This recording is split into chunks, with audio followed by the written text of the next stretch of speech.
Hello you guys, welcome to another episode on Echoes of Kemdy, where we find the depth in every experience. This morning I came across a very troubling post on Facebook. Look at the post here. I don't know if you have come across this post. It's about a woman or a lady, according to what was written here. She gave her neighbor's 16-year-old son food. I guess he was hungry and she gave him food. Few hours later, the guy came into her room and ended her. And now, from investigations, it was alleged that the reason why he did what he did to this woman was because he was trying to rise in rank in a cult he belonged to. And this really got me thinking about the need for recognition, the need to feel seen.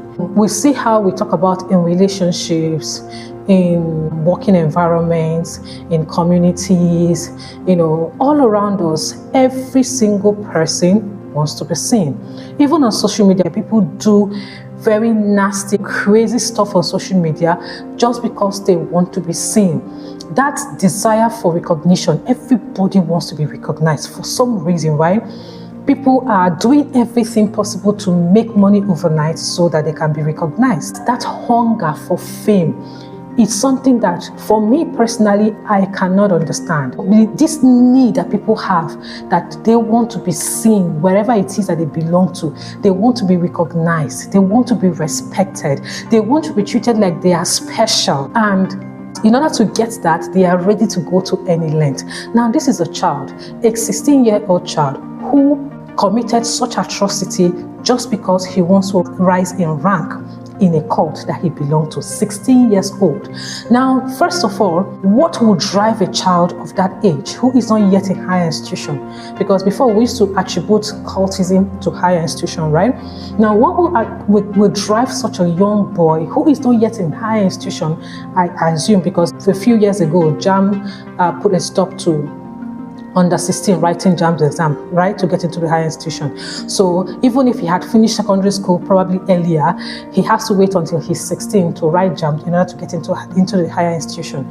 So now what will make a child of this age who is still in secondary school to be interested in joining cultism, to become a member of a cult? Not just becoming a member of a cult, but taking such step, such action, such cruel pathway into rising in that group that he belongs to.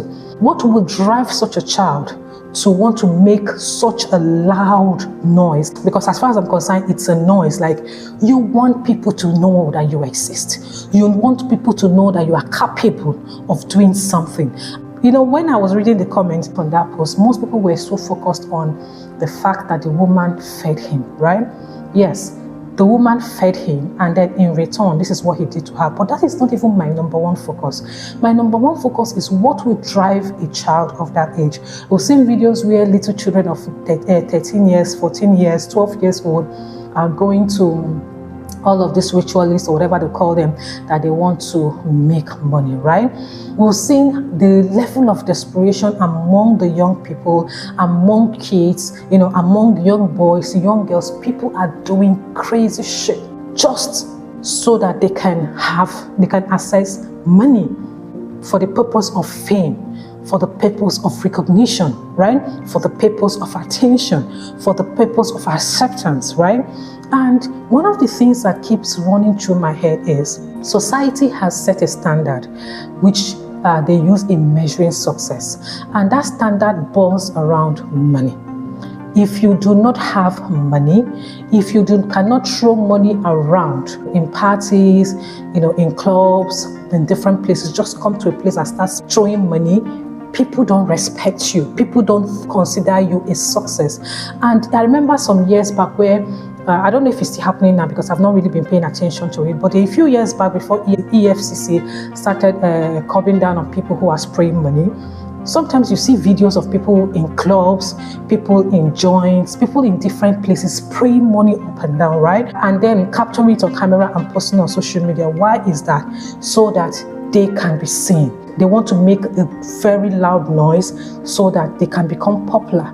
They will be recognized and stuff like that. This is why I'm talking about some of the cultural practices, some of the cultural survival guides, which is supposed to guide the society, which is supposed to guide us as a people, how it's destroying the system, how it's destroying us as a people. Because when society have set the standard for success as somebody having money, not caring about how that money came about, not caring about, the age, not caring about the experiences, not caring about the stories behind the success that they are recognizing or they are applauding to.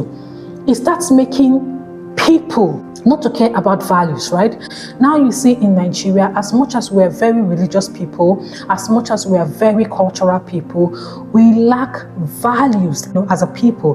Before we used to think that when you come to villages, you see very innocent people, you see very good people, you see very religious people, God-fearing people and all of that. I remember then when a man wants to get married, they'll tell you go to the village, you'll find a good girl.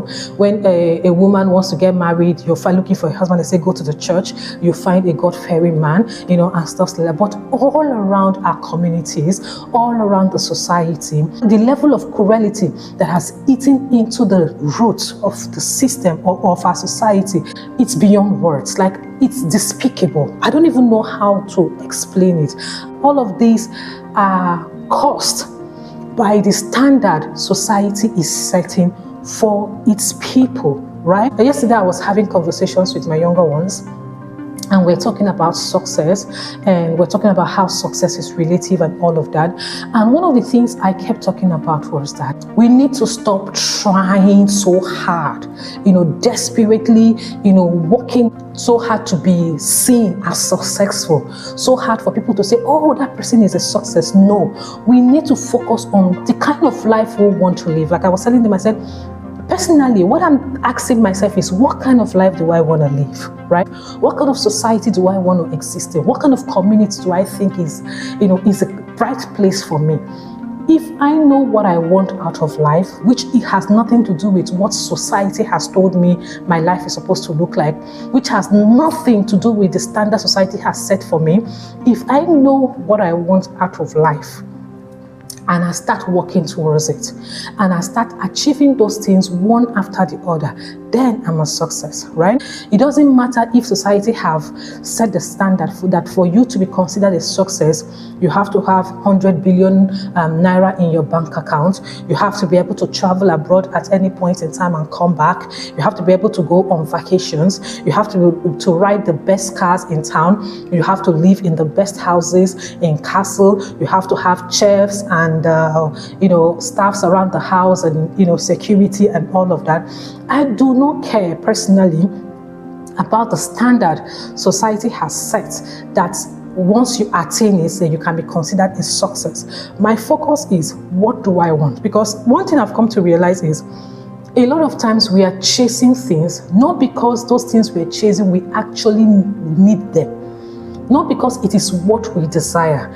It is because we're trying so hard to fit in, right? We've been conformed to think that it is important for us to be accepted. And for us to be accepted, we need to, by all means, fitting into the expectation of the society, fitting into the standard the society has set for us, fitting into the cultural practices, fitting into whatever system they have put in place, right? Meanwhile, what is it actually doing? It is creating, desperation within us. It is creating that level of desperation that if you cannot get it by working hard, if you cannot get it by going to school, if you cannot get it by working a 9 to 5, if you cannot get it through becoming an entrepreneur, what do? You start looking for any means possible to get what you're looking for. Most times people say that Nigerians, when you talk about internet fraud, Nigeria is like on the top 10 list of internet fraudsters we have around globally, but I don't think so, right? I don't think so, because I don't even think we're that technologically inclined like people are thinking. But what I see is people who are desperate and who are eager to be seen as a success in society, and they are ready to go to any means. We've heard about internet fraudsters in different parts of the world. I wouldn't want to mention any country, but we've read news about, the internet fraudsters and some of the things that they have done, and we are not anywhere close, right? But what I'm trying to say is that the level of desperation we see here, because of society telling us that we need to attain a certain level in life, we need to accomplish certain things in life, we need to get to a particular class, considering the classism that's going on in Nigeria. This situation alone is contributing to the problems that we are facing as a people. The young ones who are supposed to be going to school are not even interested in going to school. You see young kids who are supposed to be in school, young kids who are, even if they are not in school, who are supposed to be learning a trade, they are joining courts. They are going into internet frauds. They are doing a whole bunch of things just so that they can make quick money, just so that they can get quick recognition, just so that they can be accepted into whatever it is that I don't even know what to call it, right? I just can't imagine how parents will feel knowing that probably their own children, both male and female, has been interacting with this child. How many people has he initiated? How many people has he misled? Apart from that, who even initiated him into such? Who introduced this cultism to him? This is why, as parents, we need to be very mindful of the association our children are keeping. As parents, we need to be very mindful of the association our children are keeping. And to be very frank with you, I understand how challenging it is as a mother, or as a parent who is going out every day to make ends meet. Make sure you provide shelter for your family. Make sure you have food, for the family. Make sure you have clothes on your bags. Make sure that the utility bills are paid for. Make sure school fees are paid for. It is draining. It is overwhelming as a parent to, wake up every day and go out there knowing that your children are alone, knowing that your children are interacting with people you do not know. Even when they go to school, you don't know the kind of children your kids are interacting with. You don't know the kind of conversations they are having. And no matter how sometimes we see where people are teaching about parenting and tell you what to do to make sure that your children always open up to you, a lot of times it's not as simple as we make it sound, right? As babies, as little kids, as toddlers, as even as pre-teenagers, your kids can open up to you depending on your connection with them. But as they start getting older, they start withdrawing.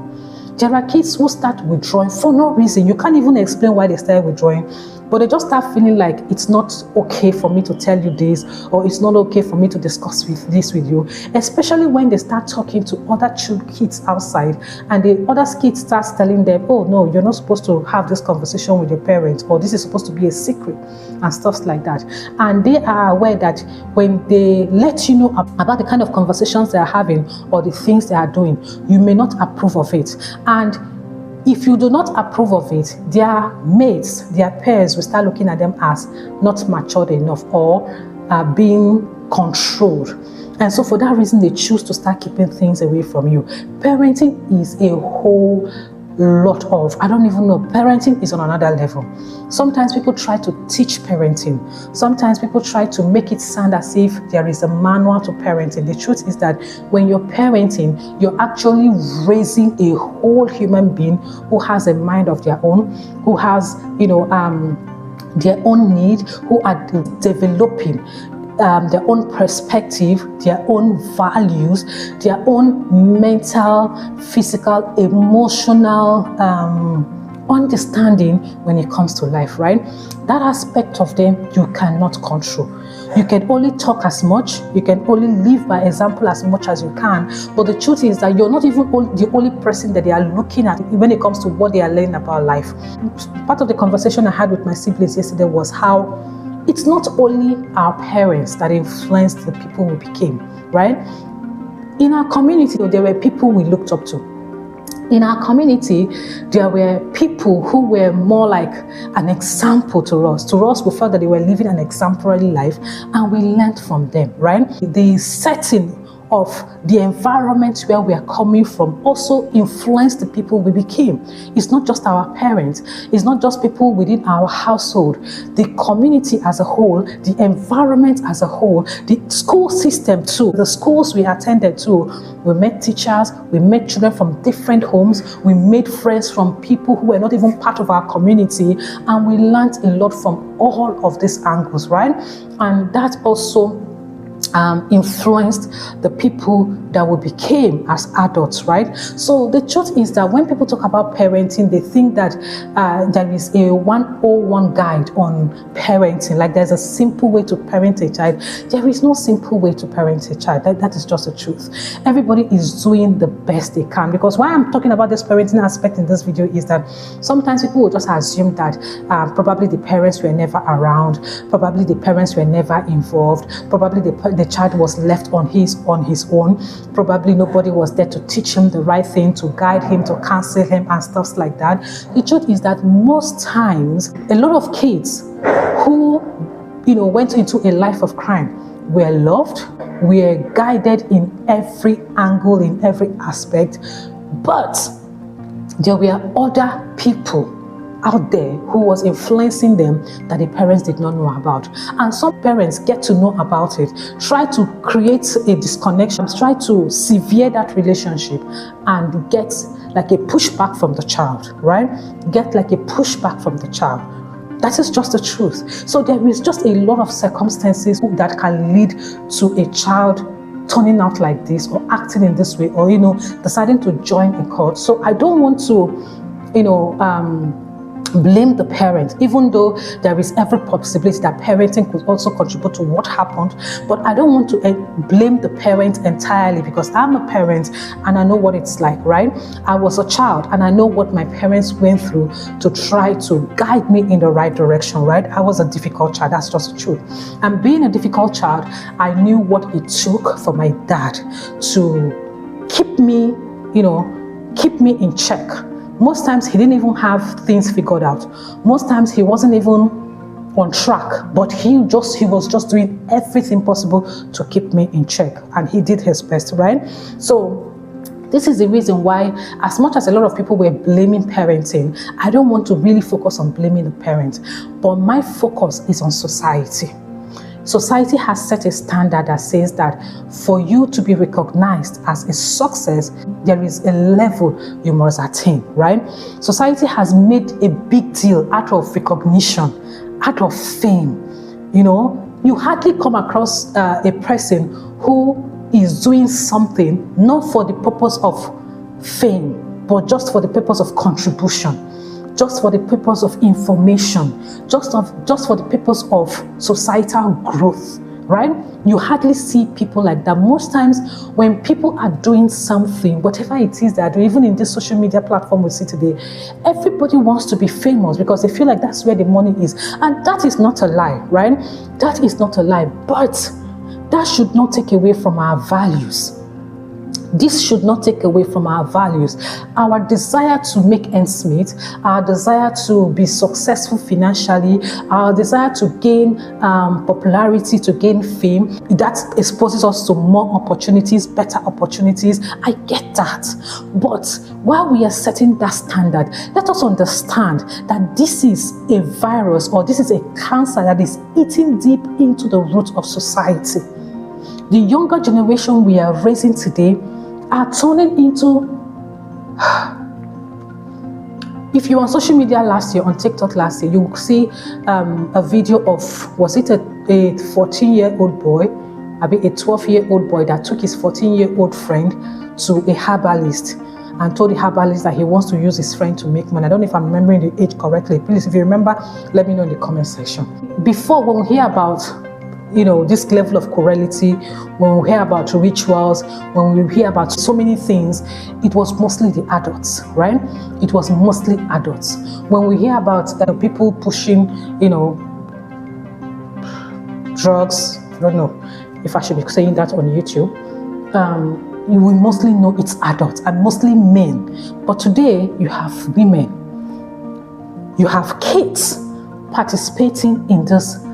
I don't want to call this a crime, because as far as I'm concerned, there should be a word that is bigger than crime. There should be a word that is bigger than crime. This is outright cruelty, right? This is abominable. It's despicable. And this is what we are seeing in society today because of what standard that society has set for the people. When you have been told constantly that recognition is important, when you've been told constantly that you need to be seen. I have seen people having conversations in relationships or even in family, and they keep saying, I don't feel seen. I don't feel seen. I don't feel seen. People do things just because they want to be seen. What happens to just focusing on your life? What happens to just focusing on finding peace? What happens to having a dream of who you want to be, the life you want to live, and going after that and not caring about who sees you or who does not see you? What happens to focusing on what you have to offer the world, what you have to offer as a person, as an individual, rather than focusing on being seen? We talk about, networking. You see people joining very funny groups, different kind of groups that only God knows what they do, just because they want to be seen. People joining movements that they have no idea what the movement is about, just because they want to be seen. And they get into those movements and start, doing things that are against the rules and the values of the movement itself, right? And why are they doing all of that? They are looking for a space where they can create opportunity for them to be seen, right? This is one of the reasons why I'm not interested in movements. I can support movements if they are doing something, that is in line with my value. I can be a part of it, but I do not like to be an intricate part of a movement, because in that movement you'll find people who do not even have a clear understanding of what the movement is about. They're just there because they feel like it's going to create an opportunity for them to achieve what they want to achieve, which is either fame, access to money, probably popularity, like I said, fame, just different things. They just want to be recognized. They just want to be seen. They want to be at the forefront of something so that people can notice them, if that makes sense. And I wouldn't really blame people as much as this person should be held responsible for whatever he or she has done, just like every other person, who carries out such monstrous acts should be held accountable. I wouldn't really blame people for the need, that desire to be seen, because we see it on all over the place, where somebody will just do something and everybody will just be like, hey, talking about this one person. And when you sit down to look at what the person has actually done, it's not really something to be talked about. The other day I came across a news that a Japanese 10-year-old was able to provide evidence or observed that butterflies remember things. And I read through the article and there was no practical evidence to show what they are talking about, as far as I'm concerned. Maybe somebody else might read it and see what they are talking about. But I read that article and I did not see anything. But what I just noticed was they just wanted to bring attention to 10-year-old. I don't know what they are trying to inspire with that, but that is just the only thing I got from that article, right? So it is important that as we are living our lives, as we're going about our day-to-day activities, as we are setting our goals and writing down our visions and, things we want to achieve in life, we should start focusing inward and start realizing that some of the standard society has set is not actually benefiting us. This is why I talk about questioning the status quo. Most of this standard society has set is not actually benefiting us. Rather, they are cancerous. There are cancers eating deep into the fabric of society. So if you're chasing something, if you're chasing to build, if you're trying to build a life for yourself, if you're trying to chart your own course, if you're trying to, create a path for you as a person, ask yourself, deep inside of you, right within you, forget about the external factors, forget about the external expectations, forget about what everybody says, and ask yourself, what do I really need? First of all, what kind of life do I want to live? And what do I really need to live the kind of life I want to live? This is the question I keep asking myself every day. Because if you are so focused on trying to meet society's expectation, I promise you, you're going to find yourself in desperate circumstances where you're ready to, go do things. You're ready to let go of your values just to make that thing happen. Let's not even talk about the fact that the children we are raising, not even just the children we are raising, most people in society don't even have values. It is easy for you to sit down with a person and talk about values, and the person will tell you, these are my values, these are my values, these are my values. But when you watch the person when they make their daily decisions, when you watch the person when they, go to work, when they, take actions, when they, interact with the world around them, interact with people around them, you will quickly realize that this person has no value. We see it in our religious communities right now. People doing very funny things, all in the name of religion. It tells you that we have no value as a people. We have no value as a people. And this thing that happened now is a clear indication of a society that lacks value. It is high time you start questioning the standard society has set for us as a people, and start asking yourself, how is that standard benefiting you? Anyway, I want to say a big thank you for watching this video. Until I see you in the next one, keep questioning the status quo.